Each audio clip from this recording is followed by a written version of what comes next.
પાલનપુર શહેર અને હાઈવે પર આવેલી 21 હોટેલ રેસ્ટોરન્ટમાં એનાલોગ પનીર અને ચીઝના વપરાશ સામે ફૂડ વિભાગે લાલ આંખ કરીને અચાનક સઘન ચેકિંગ હાથ ધરતા સંચાલકોમાં ફફડાટ વ્યાપી ગયો છે। રાજ્ય સરકારના કડક પ્રતિબંધ બાદ ખાદ્ય પદાર્થોની ગુણવત્તા અને સ્વચ્છતા સુનિશ્ચિત કરવા માટે તંત્રે સમગ્ર વિસ્તારમાં વ્યાપક ઝુંબેશ શરૂ કરી છે। તંત્ર દ્વારા ખાસ ફૂડ સેફટી મોબાઈલ ટેસ્ટિંગ વાનની મદદ લઈને પાલનપુરના વિવિધ વિસ્તારોમાં આવેલી 21 જેટલી નાની મોટી હોટેલો અને રેસ્ટોરન્ટ્સમાં સ્થળ પર જ તાબડતોબ ચેકિંગ હાથ ધરવામાં આવ્યું હતું। આ કામગીરી દરમિયાન અધિકારીઓની ટીમે સ્થળ પર જ પનીર અને ચીઝના વિવિધ સેમ્પલ લઈને તેની ગુણવત્તા ચકાસી હતી। મોબાઈલ લેબના માધ્યમથી તાત્કાલિક ધોરણે ખાદ્ય પદાર્થોનું પરીક્ષણ કરવામાં આવ્યું હતું, જેથી ભેળસેળનું પ્રમાણ તુરંત પકડી શકાય। ચેકિંગ ટીમ દ્વારા માત્ર પનીર અને ચીઝ જ નહીં, પરંતુ રસોડામાં વપરાતા અન્ય રો મટીરિયલ્સની ગુણવત્તા પણ બારીકાઈથી તપાસવામાં આવી હતી। આ સિવાય રસોડાની અંદરની સ્વચ્છતા અને વાસણોની સફાઈ અંગે પણ ભારે કડક વલણ અપનાવવામાં આવ્યું હતું। ખાદ્ય પદાર્થો બનાવવાની જગ્યા અને તેના સંગ્રહ કરવાની પદ્ધતિઓનું પણ અધિકારીઓ દ્વારા પ્રત્યક્ષ નિરીક્ષણ કરવામાં આવ્યું હતું। અધિકારીઓએ સ્થળ પર જ તમામ હોટેલ અને રેસ્ટોરન્ટના માલિકોને સ્પષ્ટ ચેતવણી આપી હતી કે તેઓએ માત્ર સર્ટિફાઈડ અને ગુણવત્તાયુક્ત ચીઝ વસ્તુઓનો જ ઉપયોગ કરવાનો રહેશે। કોઈપણ સંજોગોમાં પ્રતિબંધિત એનાલોગ પનીર કે ડુપ્લિકેટ ચીઝનો ઉપયોગ માલુમ પડશે તો કાયદેસરના પગલાં લેવામાં આવશે।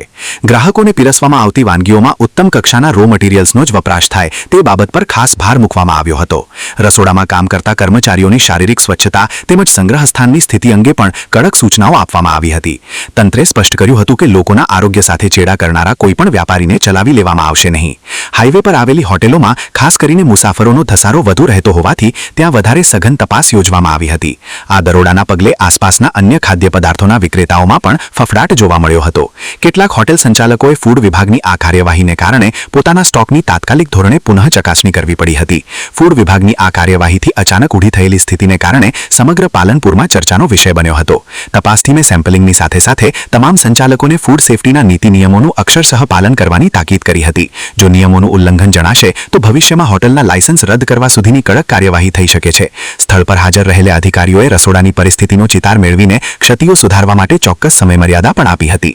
આગામી સમયમાં પણ આ પ્રકારની સરપ્રાઇઝ ચેકિંગ ડ્રાઈવ સતત ચાલુ રાખવામાં આવશે તેમ અધિકારીઓએ જણાવ્યું હતું। કોઈપણ સંજોગોમાં નીચલી કક્ષાનું કે બગડેલું અનાજ અને રો મટીરિયલ વપરાતું અટકાવવું એ તંત્રની પ્રાથમિકતા છે।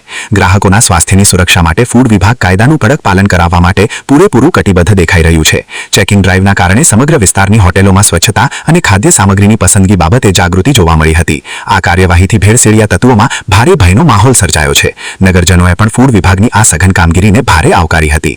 તંત્રના આ એક્શનથી હવે પાલનપુરમાં શુદ્ધ અને ગુણવત્તાયુક્ત ખોરાક મળશે તેવી ગ્રાહકોને આશા જાગી છે। તંત્રના આ કડક વલણથી એ સ્પષ્ટ સંદેશ જાય છે કે પ્રજાના સ્વાસ્થ્ય સાથે ચેડા કરનારા તત્વો સામે આગામી દિવસોમાં પણ કાયદાનો કોરડો વીંજાવો ચાલુ રહેશે। Vinod Sundesha, BK news channel, Palanpur.